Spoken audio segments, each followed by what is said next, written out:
şunu sorayım. Tabii 6 Ocak'ta Eşrefiye ve Mahmut Mahallesi'nde başlayan saldırının üzerinden 22 gün geçti.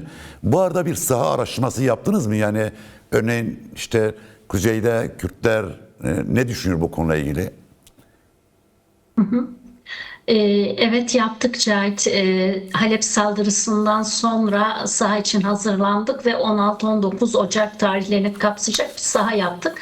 Biz sahayı yaptığımızda Rojava'daki risk durumu henüz bu pozisyonda yansımıyordu. Gerilim hatları yansıyordu. Sonrasındaki direniş biçimlerinin, kitlesel gösterilerin, küresel sahiplenme ve dayanışma biçiminin etkilerinin kendisini ölçemesek de akut bir huzursuzluğun, çatışmanın olduğu bir aralıkta yaptık çalışmayı. Yaptığımız çalışmada aslında şunu gözettik. Türkiye'nin Suriye politikaları ve genel olarak bölgesel Kürt politikalarının barış ya da çözüm süreci denen bu süreçte ilişkisini toplumu nasıl kurduğu ve nasıl yaklaştığı, Türkiye'nin politikalarına nereden baktığına dair Kuzey Kürtlerinin tutumlarını ölçmek, algılarını ölçmek, olaya bakış açılarını görmek, önerilerini alabilmekle ilgili bir çalışmaydı. 16 kentte yüz yüze 1500'ü aşkın hanede gerçekleşti çalışmamız ve bu çalışmanın sonuçları, eğer hakikaten süreç yürütülmek ve süreç gerçek anlamda hak ettiği biçimde kendi ayakları üzerine basarak yürütülmek isteniyorsa, bu araştırmanın sonuçlarının çok önemli perspektifler ve aslında başlangıç giriş noktaları açısından çok önemli yönelimler ve veriler açığa çıkardığını söylemem lazım. Evet. Peki yani sizin gözlemlerinizde yani bu son 22 gün içerisinde Kürtlerle Türk devletinin bu kadar HTŞ yanında yer alması, sahada görünür olması, medyasının konuşmaların Kürtlerle Türk devlet arasındaki mesafeyi nasıl açtı? Burada bir Kürtlerde nasıl bir öfke birikintisine yol açıyor, daha sonra onu sorayım. Önce şunu söyleyeyim, kişisel olarak da uzun süredir bölge, Orta Doğu ve Türkiye'nin Kürt politikasının bölge ve küresel bağlamdaki yansımaları, hegemonya oluşturma gücü açısından araçsallaştırılma biçimi gibi bir dizi süreçleri zaten takip ediyor, izliyor, yer yerde analizler yapıyor, yazmaya çalışıyorum onu söyleyeyim.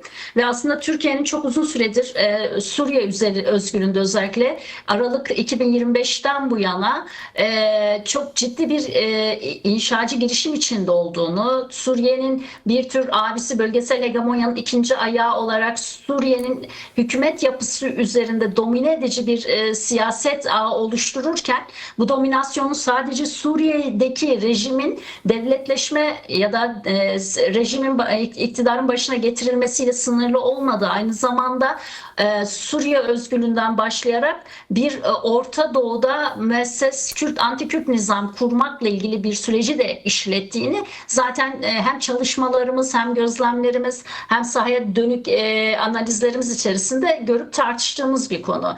Türkiye aslında uzun bir süredir, hele hele son 1,5-2 yıl içerisinde Suriye'nin sadece iç işlerine, Suriye'nin nasıl bir yönetim erkiğine sahip olacağını ve iç egemenlik ilişkilerini nasıl paylaşacağını sadece belirlemiyor. Aynı zamanda kendisi için de çok büyük bir problem olarak gördüğü Kürtlere ilişkin politikanın ne olacağına dair de bir dikte pozisyonu uzun süredir içeriyordu.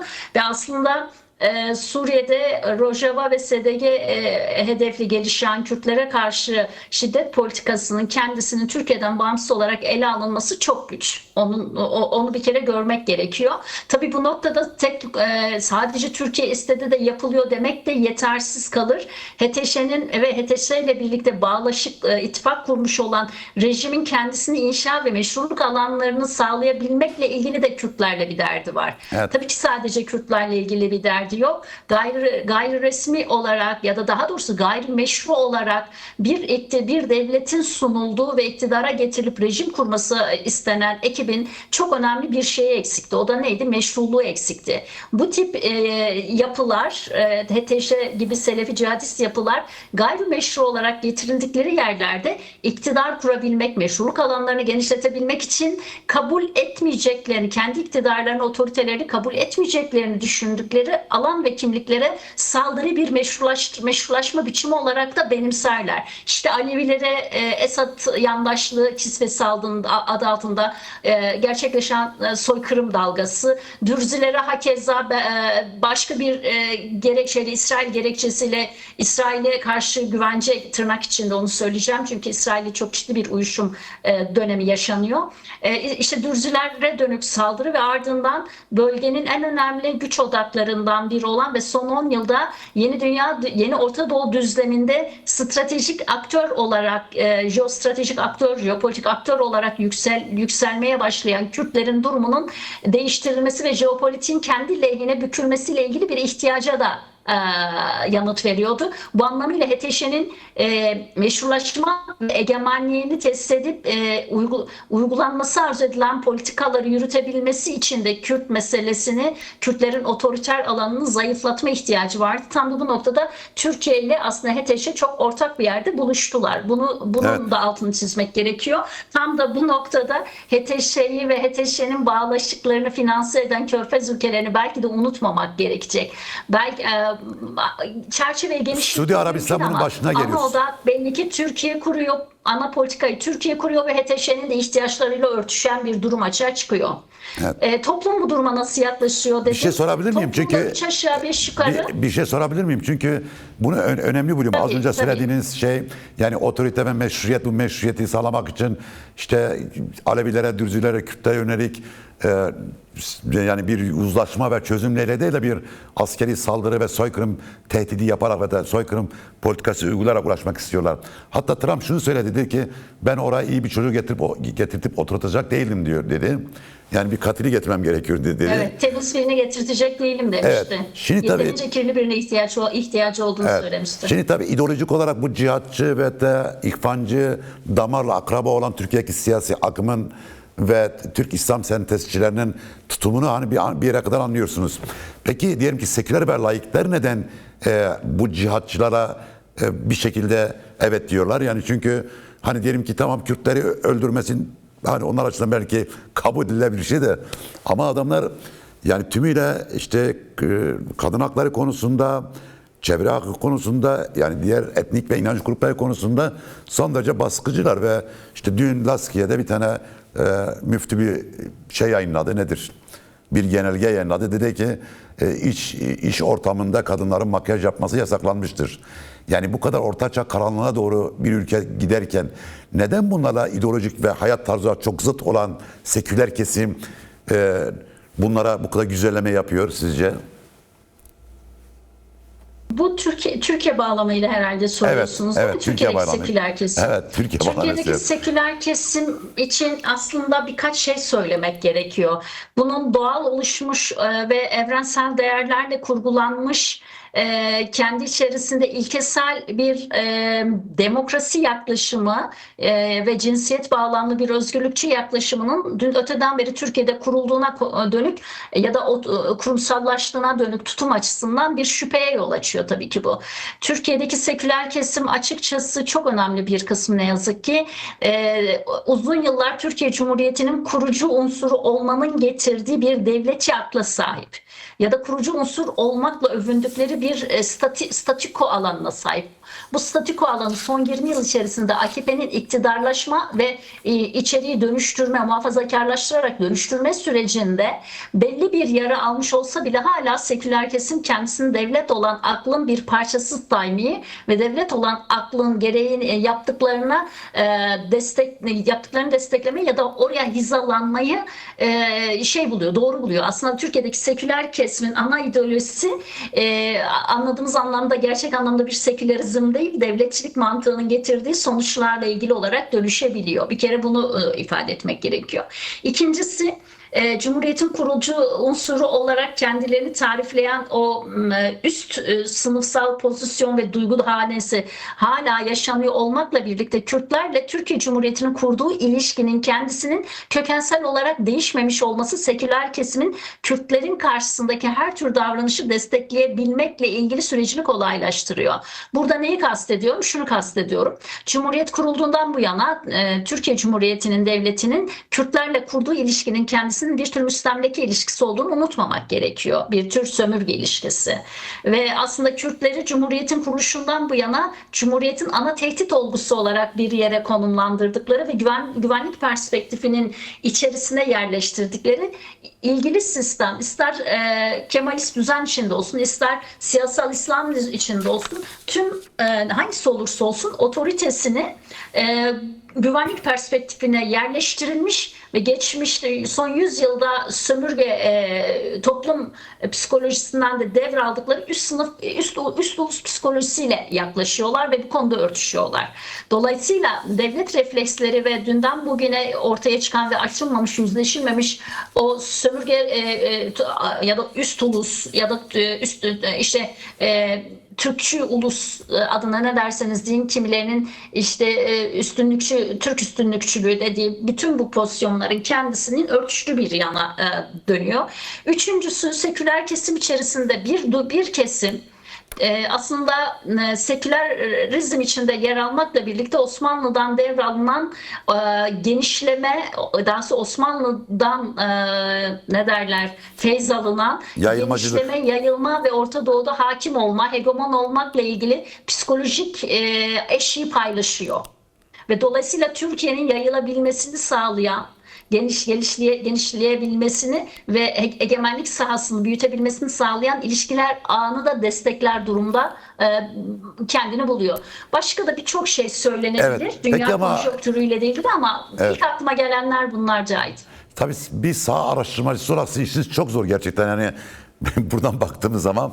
Çünkü bu kadar İsrail karşıtı Biz bu defa epey bir zorlandık, onu söyleyelim. Yok şundan dolayı yani. Yani çünkü Türkiye'de hava, rüzgar o kadar sık değişiyor ki, yani bu kadar İsrail karşıtlığı üzerinden, bu kadar Yahudi düşmanlığı üzerinden, işte Kürtleri bir gün İsrail'in yanına konumlandırarak, bir gün işte Hizbullah'ın yanında konumlandırarak, düşman şeyinde tutan, Filistin konusunda çok şey söyleyip ama Filistin'i bir şekilde pazarlayan, işte Doğu Akdeniz konusunda şöyle yapacağız, böyle yapalım deyip Doğu Akdeniz'i terk eden, bu anlamda nasıl ölçülebilir ki bu halkın, toplumun refleksi yani Türkiye'de? Yani halk Ne yazık ki bu Türkiye evet, bu değişime, yani iktidarın bu sürekli pragmatist değişimine, Kürt düşmanlığı üzerinden diyeyim, veyahut da işte bu yayılmacı politika eksenindeki bu propagandasını bu kadar sık değiştirmesine halkın bir tepkisi yok mu? Halk yani bir şey sormuyor, demiyorum ya, ne oluyoruz? Cahit, önce şunu söyleyeyim. Türkiye'deki toplum dokusu ne yazık ki Osmanlı'daki tebaa olgusundan bireyleşerek ve örgütlenerek aidiyetliklerini toplumsal ihtiyaçlarından ve gerekliliğinden kurarak büyümedi. Sonrası süreçte de irade hep egemen olana tabi olarak şekil aldı ne yazık ki. İşte Kemalizmin yükseldiği zamanda Kemalizm dalgası, siyasal İslamcılığın yükseldiği dalgada siyasal İslamcılığın ortaya koyduğu politikalara eklemlenerek yol alıyor ve Türkiye'nin en önemli ihtiyaçlarından bir tanesi devlet için oluşmuş toplum değil, toplum olup kendi ihtiyacına göre devleti kurgulayabilme gücü göstermiş tabakalara, toplumsal dokuya ihtiyaç duyması ve Türkiye bu durumun ne yazık ki yaşayamadı ve yaşayamamanın getirdiği sorunları yaşıyor. Elbette ki bütün Türkiye toplum açısından bunu söylemiyorum. Örneğin Kürtler bu duruma rıza göstermediği için uzun süredir zaten bir direniş, isyan hattı içerisinde yer alıyorlar. İşte sol sosyalist kesimlerin önemli bir kısmı aslında bu dokunun parçası olmak istemedikleri için belli bir güçleri sınırlı olsa da belli bir direnç ve sistem karşıtlığı içerisinde yer alıyorlar ama Kürtleri çıkarırsak sayıları o kadar az ve toplum içindeki özgür ağırlıkları o kadar sınırlı ki bunun dönüştürücü gücünü ne yazık ki göremiyoruz. Bunun altını bir çizeyim. İkincisi, AKP iktidarı Kemalist rejime yıkılıp siyasal İslam rejiminin kurgulanması sürecinde ya da çok ünlü ve bilinen deyimle söylersem tek adam rejiminin Cumhur İttifakı etrafında şekillenmesi, kurulması ve rejim olarak inşa olması sürecinde Türkiye toplumunun bu zayıf damarlarını şoklayarak çok daha kırılgan hale getirdi. O kadar çok şoklanmış bir toplum dokusu var ki bu şoklanmanın kendisi egemen dilin birbiriyle aynı anda tutarsız kullanabileceği, her iki durumu alkışlayabilecek ya da her iki duruma sövebilecek pozisyona getirildi. Ve Türkiye toplumu açısından hakikaten şöyle dışarıdan bakan biri için çok hazin bir tanımlama getirir. Keşke herkes uzaktan nasıl görünüyorum diye yukarıdan bir bakabilse aslında içinde olunan duruma. Ama Türkiye toplumunun çok uzun süredir siyasal bir şoklanma biçimine tabi olduğunu da unutmamak gerekiyor. Toplum iradelerini kıran şeylerden bir tanesinin bu tip şoklanma süreçleri olduğunu altını çizmek gerekiyor. Tüm bu pozisyonlar içerisinde İsrail'le söylerken İsrail'le aynı iktidarın geliştirdiği büyük ve stratejik ilişkilerin kendisinin görünmez kılınması ya da görünmez kılınmasına rıza gösterilmesi anlaşılabilir. Ya da işte HTŞ'yi bugün HTŞ'nin arkasında ve HTŞ'nin tüm politikalarını belirlerken 3 gün sonra HTŞ'yi yerden yere vuran bir iktidar dilini alkışlayabilir. Çünkü şoklanmış ve aslında kendisi içerisindeki düşün dünyasını kurmakta, özgür düşün ve pozisyonunu oluşturmakta zorlanan bir toplum dokusu var. Evet. Bunu tabii ki bu durumu fark edip direnç alanları kurmuşlar açısından söylemiyorum ama tekrar altını çiziyorum. Bu kesimlerin özgür ağırlıkları çok sınırlı. Evet. Ne yazık ki görünen ana belirleyeni onlar belirlemiyor. Dolayısıyla senin sorduğun soru bu pozisyondaki bir toplumsal dokunun çelişkileri her tür çelişkiye iktidar nezdinde hizalanabilmesini ne yazık ki kolaylaştırıyor. Tam da bu noktada eğer süreç başarılı olmuş olsaydı Kürtlerden daha çok aslında Türkiye'deki toplumun kendisi oluşmuş bu kimliksizleşme, yalpalama ve şoklanma biçiminden kurtulacak ve kendisiyle ilgili gerçek bir yüzleşme ve dönüşme sürecine aslında sahip olabilecekti. Tabii ki ileride bunun koşulu bitti demiyorum ama şu aşamada bu konuda epey bir geriye çekilmenin olduğunu söylemek lazım. Evet. Çok teşekkürler Yüksel Genç, Samer Koordinatörü. Programa katın, görüşlerini paylaştın. Çok sağ ol, çok var ol. Ben teşekkür ederim. İyi yayınlar dilerim. Evet, çok sağ ol.